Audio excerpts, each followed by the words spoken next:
Bible అంటుంది సౌలు 3 దినాలు ఏమీ తినకుండా ప్రభు కొరకు కనిపెట్టుకొని ఉన్నాడు. ఆమెను చెప్తారా? ఎందుకు 3 రోజులు ఉపవాసాలు? ఇక్కడ అందరికీ చెప్తున్నాను, ఉపవాసాలు అంటూ నేర్చుకోండి. భక్తులు మనకంటే పితరులాగానే ఉన్నారు.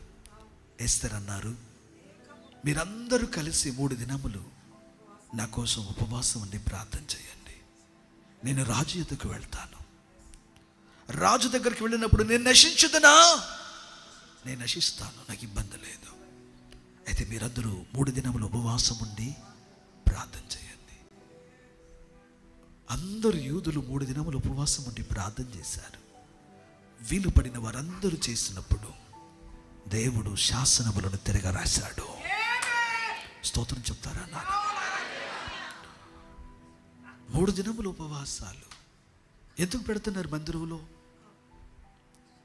నువ్వు 3 దినములు ఉపవాసాలు ఉన్నప్పుడు నీ కొరకు దేవుడు శాసనాలను మార్చేస్తాడు.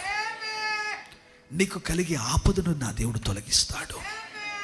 నీకు విరోధమైన శత్రువుని దేవుడు ఉరితీస్తాడు. దేవుడు నీ కొరకు విజయ పతాకాన్ని ఎగరేస్తాడు. ఇందులో అంత పరమార్థం ఉంది. సౌలు 3 దినాలు ఉపవాసాలు ఉన్నాడు. ఏవి తినలేదు, అతడు ఏవి త్రాగలేదు. రాత్రులన్నీ మెలకుగానే గడుపుతున్నాడు. ఆల్ ప్రేయర్ గురించి మనం నేర్చుకున్నాం. మంచిది, నీకు చెయ్యి, నువ్వు చెయ్యి. యాకోబు రాత్రులు ఒకసారి గమనించు.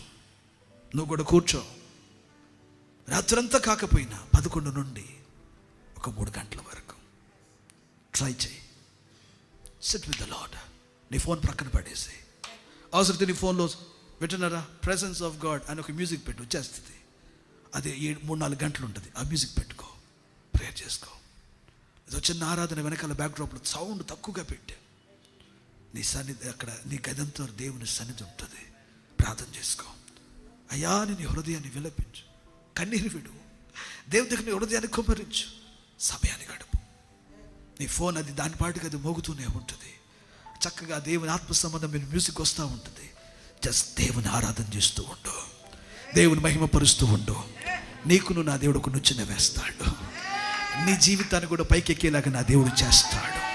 నీ కొరకు దేవుడు ప్రతి విధమైన స్థితిగతులను మార్చగలిగిన వాడు. యేసయ్యకు మహిమ కలుగును గాక.